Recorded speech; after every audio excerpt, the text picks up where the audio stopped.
this panel on World War Z. I'm Dr. Karen Sigmund. I'm president of the American Freedom Alliance. If you were in the War Room afternoon yesterday that was in both rooms, a number of our speakers mentioned it. Steve Bannon mentions it frequently. This is really among the most important panels, among the most important events at CPAC this year. So I'm president, as I said, of the American Freedom Alliance, a nonprofit organization in Los Angeles. We're focused on various threats that are aimed at the U.S., our freedoms, our national security, and not to put too fine a point on it, on Western civilization as a whole and the Judeo-Christian values that underpin it. In 2022, when they let us, can you believe they got us using words like let us? Seriously. Remember how we reverted to are they gonna let us? Unbelievable. We don't let that happen again.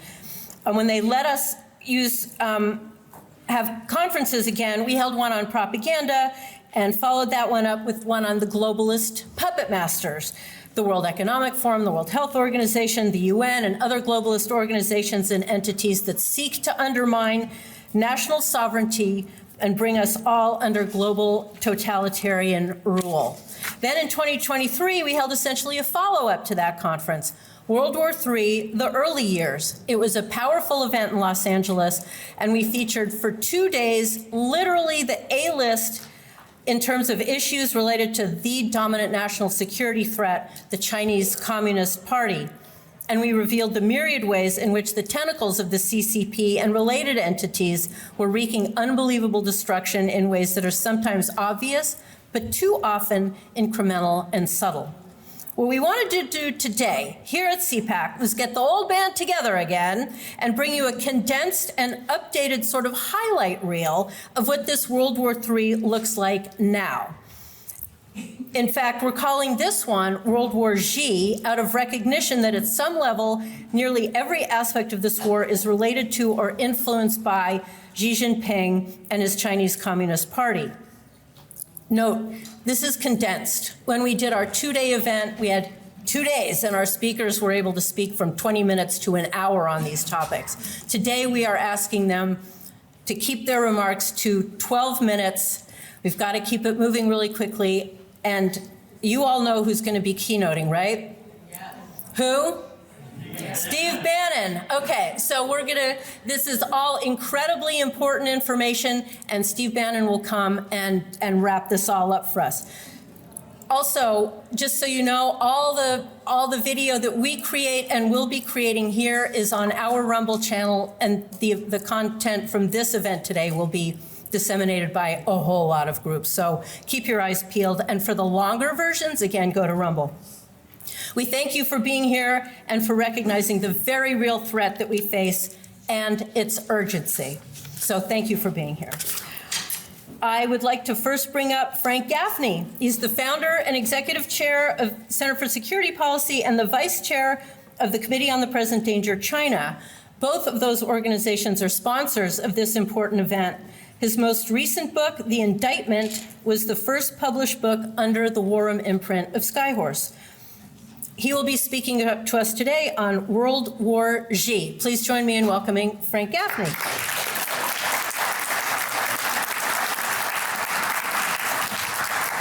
Hi, thank you very much for being here. I want to thank especially Karen for making this happen. She is an unbelievable force of nature, and I'm glad she's on our side, is all I can say. I also want to say that she's described the sort of genealogy of this program. Many of these folks were with us at the World War III program. This is World War Z for the attention deficit disordered. So if that fits the bill, you're in the right place. I'm going to talk about two things quickly. One is why this is World War Z. And the second, the subject of this button, the WHO. World War Z, I think, is a way to put your hands around quickly this idea that the myriad bad things that are happening in our world and I mean not just the world beyond our shores, I mean the world here as well as there, have a kind of common denominator. And that is that I think virtually, if not actually, every single one of them is either being perpetrated upon us by the Chinese Communist Party under Xi Jinping, or certainly benefits the Chinese Communist Party under Xi Jinping. And generally, there's a pretty high correlation between the things that they're engineering and the things that they're benefiting from. One might ask, well, how possibly could it be that Ukraine is a function of what Xi Jinping is up to, or Israel, or the Red Sea, or possibly a whole series of things that are now kind of in the offing from the Korean Peninsula to Guyana, could possibly all have as a common denominator? Well, if you look just a little bit into what's been going on as the prelude to all of those things, virtually all of the perpetrators, the immediate responsible parties, whether it's Vladimir Putin or whether it's the mullahs of Iran and the Palestinians, or whether it's the Houthis, or whether it's Kim Jong-un, or whether it's possibly Nicolas Maduro, they've all been to Beijing shortly before things went sideways. They've all, in short, gotten, if not direction, certainly permission. And that's a tell. I like to say in the intelligence parlance, it's what's called a clue. And where you see these clues and you persist in ignoring their implications, well, it's a formula for disaster, of course. What we are doing, most especially, that I think portends disaster, is ignoring the fact that Xi Jinping's next act, I think of it as kind of strategic arson, is the match that he almost certainly is poised to attach to the home front. And just to give you one of myriad examples, and I suspect between us we'll be talking about others, the fact that I just had an individual who professes to have done a serious accounting of what the Customs and Border Patrol statistics say of the numbers of Chinese nationals that have come into this country in the past 3 years. And according to those stats, the number is about 113,000. Now, not all of them are unaccompanied, fighting age, fit men moving across our border in what appear to be units and carrying pretty much the same kind of kit. But most of them are. And most of them who are being observed doing that are being assessed by people like Michael Yon, who's pretty smart about these things, as People's Liberation Army personnel and probably special forces at that. So just to give you a chilling sort of summation of what a problem that might be, what if they're not just here to engage in assassination, or maybe attacks on critical infrastructure, sabotage, the grid? But what if their mission is to marry up with the contents of, say, the biolab out not too far from Brian Kennedy's house in Reedley, California? Or, well, actually, that one's now been emptied by the EPA as some kind of toxic waste dump, and they've burned the contents like it, it's just some other trash. But what if there's a lot more of those biolabs around the country, as the House Select Committee on the Chinese Communist Party believes is the case? Well, if that's all true, and what we have is an execution plan on what a general by the name of Chi Hao-chen, who was the defense minister of China about 2 decades ago, when he made a speech, we're told, to a closed group of Chinese leaders. And it assured them that Deng Xiaoping, the general secretary of the Chinese Communist Party, had given instructions to the illegal biological weapons program of the Chinese Communist Party to have as its mission the depopulation of the United States so that it could be colonized by China. Now, ladies and gentlemen, all that's just the facts, ma'am. And the reality that we're doing nothing about this is stupefying. This should be, I believe, a red alert moment. And I hope coming out of this meeting, you will help us make it that.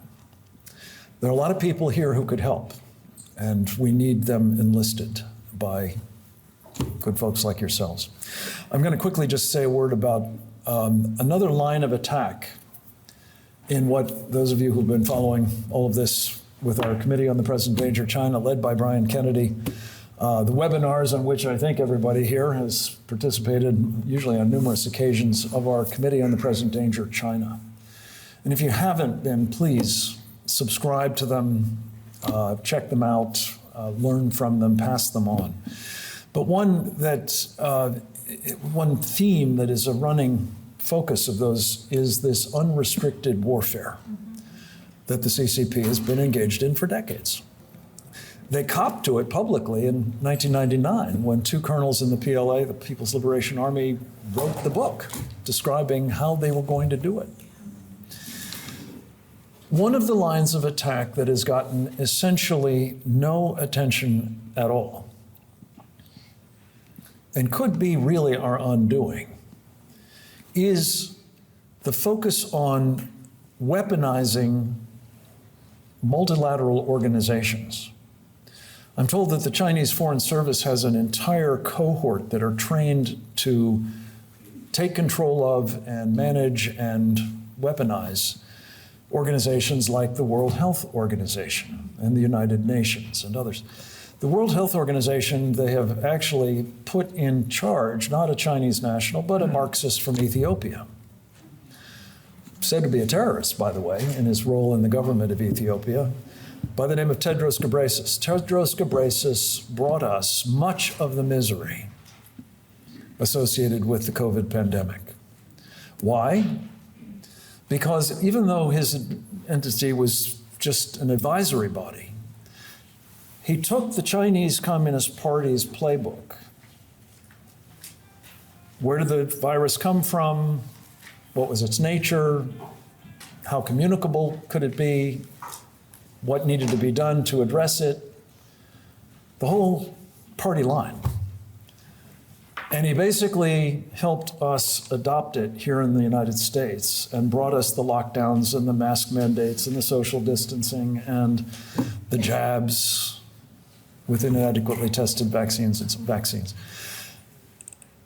And the point is, folks, despite that deplorable record, which I believe has contributed materially to the murder of well over 1.1 million of us, needlessly,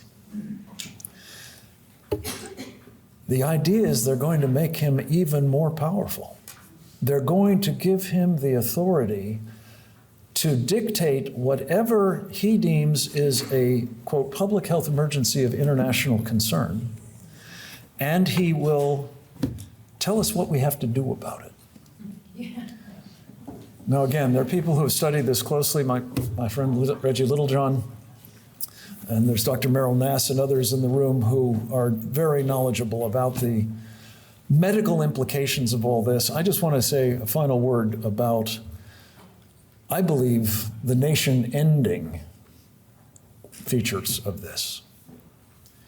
If we allow an unaccountable, to say nothing of communist, hostile, foreign bureaucrat to take charge of our public health policymaking, in the name of, get this, advancing what his masters in Beijing, the Chinese Communist Party, calls global governance. And we relinquish our sovereignty, we will not only have national government mutated beyond recognition, unconstitutionally. The states, which actually under our Constitution are the only ones who have the responsibility for health policy. It's not a federal charge. But we will also have your individual personal sovereignty, your freedoms, your medical relationship with your doctor impacted in a way that will make what they did to us in the recent unpleasantness that Karen spoke of look like a day at the beach. So we mustn't let that happen. I can't tell you how excited I am that we're having this as a major focus in this meeting, yes, but in this conference more generally, and the one next door, the International Crisis Summit.